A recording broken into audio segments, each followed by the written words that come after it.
My timer starts now.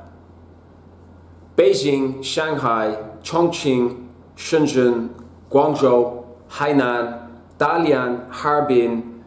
Okay, what's up? How's it going, guys? Palfish Paul, aka Palfish Pablo, aka Irish Paul, aka the best, here with a new Palfish vlog. And yet, as I always say in every intro, it's been a minute since my last video. In the words of Mr. X to the Z exhibit, sorry I'm away so much. Just been mad busy actually with my teaching and my main, oh no, the cat's out of the bag. No, helping my identical twin brother, Paul Morrissey, with his videos. His channel's so good, you gotta go check it out and subscribe. And yeah, we help each other out with our videos, you know. So, it's a beautiful day here in sunny Jomtien, Thailand.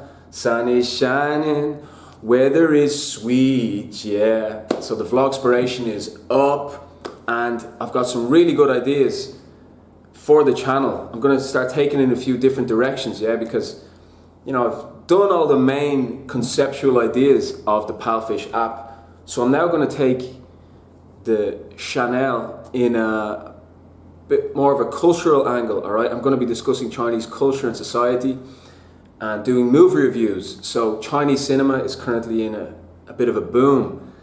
You know, a lot of my students tell me it was so bad until recently that they used to only watch like Korean and Japanese movies, but there's some really quality films out there now. And yeah, I'm going to be discussing those movies and showing how you can discuss these films and their cultural impact in your free talk classes. As well as this, I'm gonna bring in a new interview feature, all right? So thanks to the magic of Zoom, I'm gonna try to invite Palfish Freetalk teachers onto the channel and we can discuss and jam and podcast about our experiences. So anybody who's interested and up for that, and if you have something to promote, your own channel or your own products or whatever it may be, you can of course plug that on the channel, yeah? So Palfish Freetalk teachers, this is your opportunity to come onto my channel and have a fun chat, yeah? We'll try to bring that over the next coming weeks. All right, so for today's video, let's get down to it, get down to the meat and potatoes of the video. I'm gonna talk about some fun games you can actually do, play. Not even using the right verb in my own native tongue. In your free talk classes. That's a hazard of learning so many languages actually. You can get into a bit of a jumble with your words, and maybe from hearing some too much pidgin English in Thailand. Anyway, I digress. So yeah, you've already watched that amazing video about the 3 secrets to being a successful Palfish teacher. Such a fantastic vlog. Not to mention the actual real free talk class with my student Tom from Nanjing. Shout out Tom, we had a great class on Saturday evening actually, talking about the Champions League coming back, the champions, and lots of other cool things. So yeah, you've seen how I engage in my free talk classes. So here's another idea, all right? So aside from getting down to like cool cultural and hobby talks, to break the ice sometimes, or to just have a break in a class, you know, you can just have some fun games to lighten the mood and bring in some levity, you know. So here are 3 ideas which my students always really enjoy. First one, telling Chinese jokes, all right? So Chinese people actually have a great sense of humor, and their culture of jokes is really funny. They can actually be a bit deeper and darker than Western jokes, and sometimes often more of a riddle and a puzzle. So I found this really nice page, Fluentu. I'll include the link in the description so you can have these list of jokes, and the idea here is to read them to your students in Chinese and see if you can get them to understand it and translate it back to you in English. All right, so I've got a couple here. let me get down to one. All right, the class orangutan. This is a pretty funny one. All right, so I'm going to read it here in Chinese, and I'm going to tell you the English translation. All right, so 快考试了，老师在课堂上帮同学们做容单题时，老师说这一题很重要，在前面画星星。All right. So, let me translate the first part into English.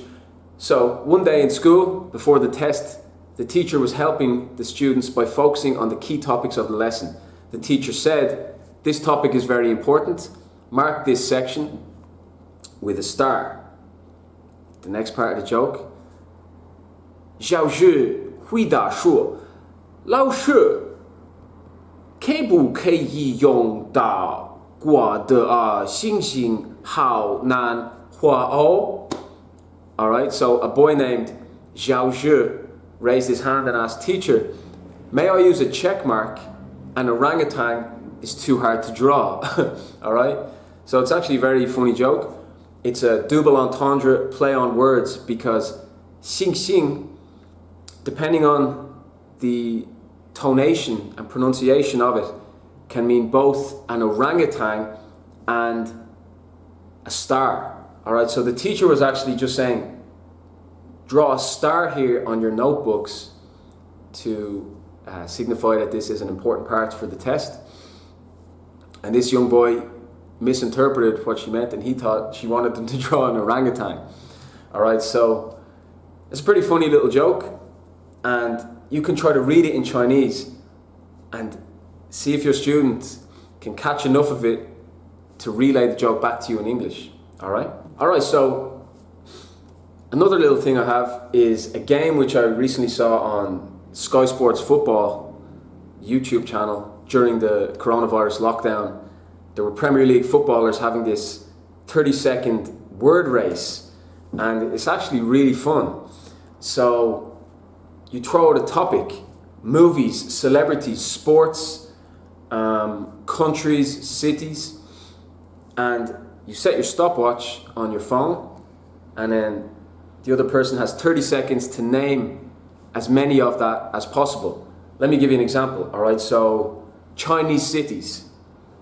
All right, let me start my stopwatch and see how many Chinese cities can I name in 30 seconds. My timer starts now. Beijing, Shanghai, Chongqing, Shenzhen, Guangzhou, Hainan, Dalian, Harbin, Guangzhou, Xinjiang, Tianjin, Zhejiang, Hangzhou, Wuhan. All right, stop the clock on 27. So I stopped it a bit early. I got 14. All right, and then your student would have to try to best that with their topic. You give them European cities, European countries, sports, or taken away from categories, a very good one is just a random letter of the alphabet. All right, go G. You have to name as many words beginning with the letter G in 30 seconds. Go, good, great, greatness, gravity, God, you know, just the list goes on.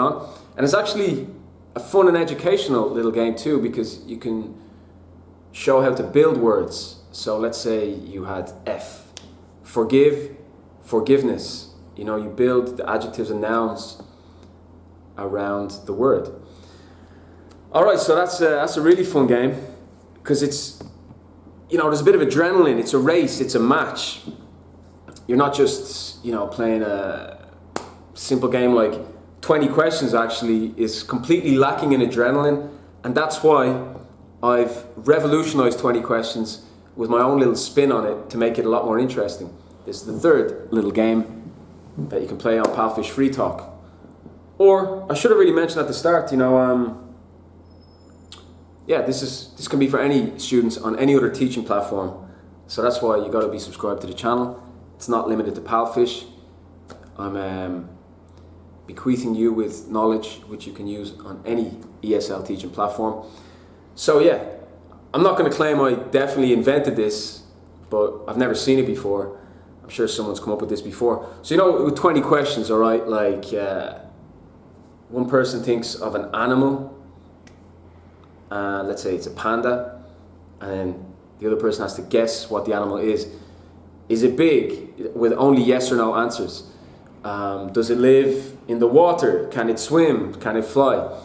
So 20 questions actually, yeah, it just becomes really boring, and it's hard to keep track of what clues have been given away and not, and there can be a bit of forgetfulness there, which by the end of the time, by the time the person guesses it, it's like a bit of an anticlimax, and it's like, ugh. I've come up with a fun spin on it. So instead of it being a match where you're both against each other, like in the other game, why not make this a team game? Unity, yeah, bringing unity to the thing, and you know, peace and love, and we should all be coming together. So you both gonna guess it together in a time span. So you can set it at a minute or 45 seconds or 30 seconds. So I'm gonna go like, all right, it's a panda. We have 30 seconds. I'm gonna say to my student, all right, go. He's black and white. He's from the bear family. He eats bamboo. He's socially shy.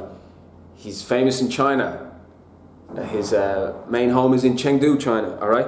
So I'm giving all those fast clues, and I want my student to guess it within 30 seconds, and vice versa. He or she is then gonna come to me with, if it's an elephant, he's the largest land mammal, he's very intelligent, he has a great memory, etc., etc., giving you clues, and then you both try to guess it together in 30 seconds, or 45 seconds, you know?